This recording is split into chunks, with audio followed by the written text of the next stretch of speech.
একদম অনুষ্ঠান বাড়ির মতন পাবদা মাছের সর্ষে পাতুরি আপনাদের সঙ্গে শেয়ার করলাম। তার জন্যই প্রথমে সর্ষে আর পোস্ত 2:1 রেশিওতে পেস্ট করে নিয়েছি, আর কাঁচা লঙ্কা আর আদাও আলাদা করে পেস্ট করে নিয়েছি। লবণ এবং হলুদ মাখিয়ে মাছগুলিকে 10 মিনিটের জন্য রেখে দিয়েছিলাম। সর্ষের পেস্টটা যেন মিহি হয় সেদিকে খেয়াল রাখতে হবে। এখানে একটি ছোট টিপস আছে, সর্ষে পেস্ট করার সময় 1 চিমটি লবণ দিয়ে যদি পেস্ট করা হয় তাহলে সর্ষেটা তেতো হয় না। এরপর কড়াইয়ে তেল দিয়ে দিলাম। তেলটিকে ভালো মতো গরম করতে হবে।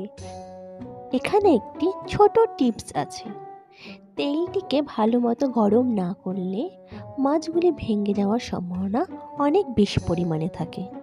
এর জন্য আমি হাত দিয়ে একটু চেক করে নিলাম গরম হয়েছে কিনা। এখানে আরেকটি টিপস আছে, তেলের মধ্যে যদি কিছুটা পরিমাণ লবণ দেওয়া হয় তাহলে বোঝা যায় তেলটি ভালো করে গরম হয়েছে কিনা।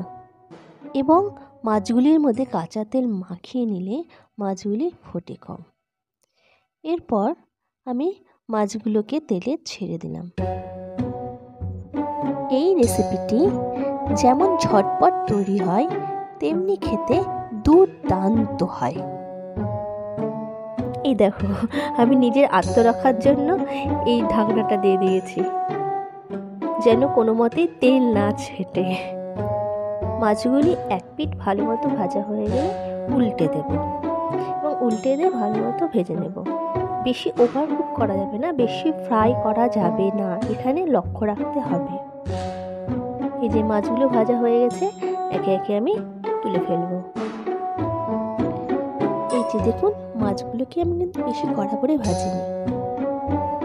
কড়াইয়ে এবার কালো জিরা ফোড়ন এবং ওই যে পেস্ট করে রাখা কাঁচা লঙ্কা আর আদা পেস্ট দিয়ে দিলাম।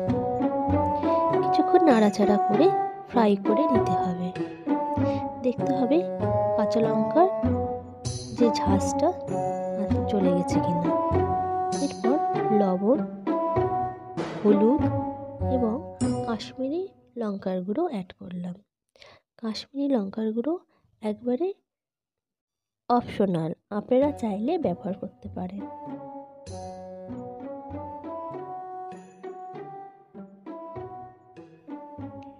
এরপর ব্ল্যাক পেপার অল্প পরিমাণে অ্যাড করলাম, এটাও অপশনাল। তেলটা এইভাবে ছেড়ে দিলে বেটে রাখা সর্ষেটা অ্যাড করে দিতে হবে এবং এর সাথে পরিমাণ মতো জলও অ্যাড করে দিতে হবে।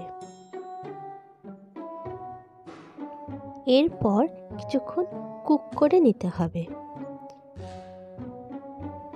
টেস্টটা ব্যালেন্সিংয়ের জন্য আমি এখানে পরিমাণ মতো চিনি অ্যাড করছি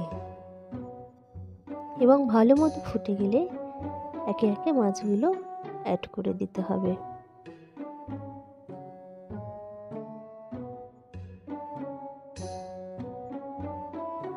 কিছুক্ষণ বাদে মাছগুলোকে আলতো হাতে উল্টে দিতে হবে।